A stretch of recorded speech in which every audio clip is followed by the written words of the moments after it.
Hello प्यारे बच्चों, आज हम क्लास 9th क्षितिज भाग 1 काव्य खंड के चैप्टर नंबर 8 वाक के प्रश्नोत्तर को सॉल्व करेंगे। क्वेश्चन आंसर सॉल्व करेंगे। पहला क्वेश्चन है, रस्सी यहाँ किसके लिए प्रयुक्त हुआ है और वह कैसी है? तो इसका उत्तर है, रस्सी शब्द प्राण के लिए प्रयुक्त हुआ है। यह कच्चे धागे से निर्मित है, अर्थात अत्यंत कमजोर है। हाँ, तो यहाँ रस्सी शब्द किसके लिए प्रयुक्त हुआ है, किसके लिए प्रयोग किया गया है?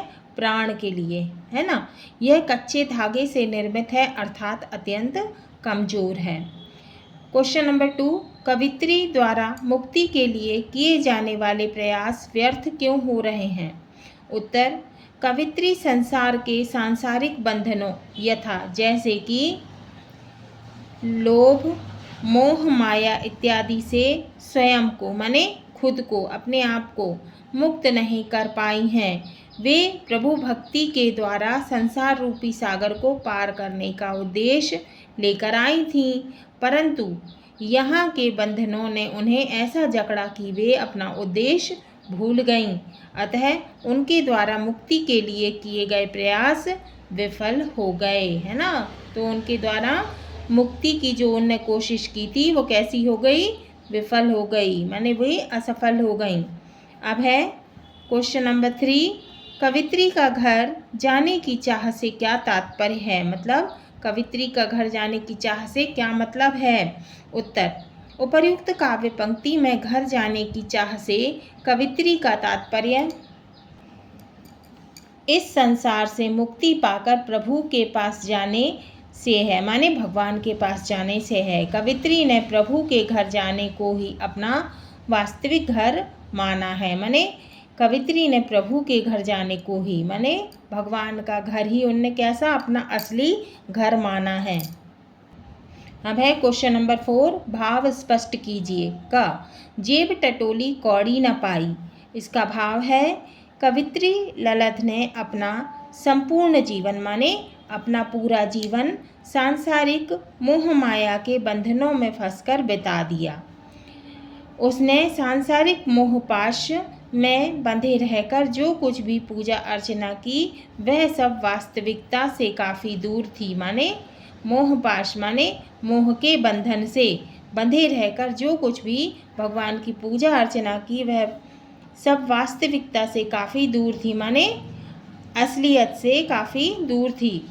कवित्री आज जब अपने जीवन के अंतिम पड़ाव पर हैं, माने आखिरी समय पर हैं, तब वह अपने जीवन की समीक्षा करती हैं और पाती हैं कि उन्होंने जो कुछ भी किया उसका कुछ भी मूल्य नहीं है, उसके पास प्रभु को देने लायक कुछ भी नहीं है। अतः वह चिंतित है, माने वह चिंता में है कि भवसागर को पार लगाने वाले भगवान को मैं क्या दूँ, माने ये संसार रूपी जो सागर है ना, इसको पार लगाने में मैं भगवान को क्या दूंगी?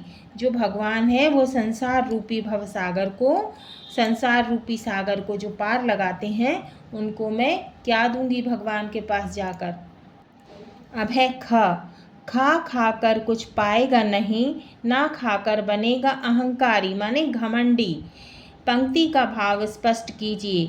उत्तर है, कवित्री ने उपर्युक्त पंक्ति में मनुष्य सांसारिक भोग तथा प्रभु भक्ति अर्थात त्याग के बीच का मार्ग अपनाने को प्रेरित किया है। तो मनुष्य को किसके लिए प्रेरित किया है कवित्री ने? भगवान की भक्ति में, है ना। भगवान की भक्ति अर्थात त्याग के बीच का मार्ग अपनाने को प्रेरित किया है। उनके अनुसार सांसारिक उपालंभों के अधिकाधिक भोग से बहुत लाभ नहीं होगा तथा अत्यधिक त्याग की भावना अहंकार उत्पन्न कर देगी, माने घमंड को उत्पन्न कर देगी, पैदा कर देगी। अतः दोनों के बीच का मार्ग अपनाना ही श्रेयस्कर है, माने सही है, बड़ा है। 5वां है, बंद द्वार की सांकल खोलने के लिए ललित ने क्या उपाय सुझाया है? तो इसका उत्तर है, बंद द्वार की सांकल खोलने के लिए ललध ने मनुष्य को सांसारिक विषयों तथा त्याग में ज़्यादा रुचि न लेकर मध्यम मार्ग अपनाने को तथा अपने अंदर समानता का भाव उत्पन्न कर सच्ची ईश्वर भक्ति का मार्ग अपनाने को कहा है। क्वेश्चन नंबर 6 है, ईश्वर प्राप्ति के लिए बहुत से साधन हठयोग जैसी कठिन साधना भी करते हैं, लेकिन उससे भी लक्ष्य प्राप्ति नहीं होती। यह भाव किन पंक्तियों में व्यक्त हुआ है? उत्तर है, प्रस्तुत भाव हमारी पाठ्य पुस्तक में संकलित वाक्य पाठ के प्रथम पद में व्यक्त हुआ है।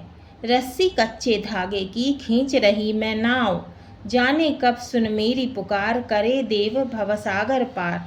पानी टपके कच्चे सकोरे, व्यर्थ प्रयास हो रहे मेरे, जी में उठती रह हुक, घर जाने की चाह है घेरे। अब क्वेश्चन नंबर 7 है, ज्ञानी से कवित्री का क्या अभिप्राय है? मतलब ज्ञानी से कवित्री का क्या मतलब है? उत्तर है, प्रस्तुत पंक्तियों में ज्ञानी का अभिप्राय है वह मनुष्य जो धार्मिक भेदभाव को नहीं मानते। उनकी नज़र में दोनों, कौन दोनों? हिंदू और मुसलमान जो हैं प्रभु की रचना हैं, दोनों के ही इष्ट एक है। माने इष्ट माने भगवान, दोनों के इष्ट माने भगवान जो है वो एक ही है। आवश्यकता है स्वयं को पहचानने की, माने खुद को पहचानने की, अर्थात आत्मज्ञान की, माने हमारे अंदर जो ज्ञान है उसकी। कारण प्रत्येक आत्मा में परमात्मा बसता है, अतः आत्मज्ञान होने पर ही भगवान मंदिर मस्जिद में नहीं स्वयं आपके हृदय में मिलेंगे। माने वे कह रही हैं कि आत्मज्ञान होने पर हमें यह पता लगेगा कि भगवान जो हैं मंदिर मस्जिद में नहीं हैं, बल्कि सबके हृदय में हैं, सबके मन में हैं। अब है शब्द संपदा। वाक, इसका मतलब होता है वाणी, शब्द या कथन। यह 4 पंक्तियों में बद्ध काश्मीरी शैली की गेय रचना है। कच्चे सकोरे, इसका मतलब स्वाभाविक रूप से कमज़ोर। रस्सी कच्चे धागे की, माने कमज़ोर और नाशवान सहारे। नाव का मतलब है जीवन रूपी नाव। शम माने अंतःकरण तथा बाह्य इंद्रियों का निग्रह।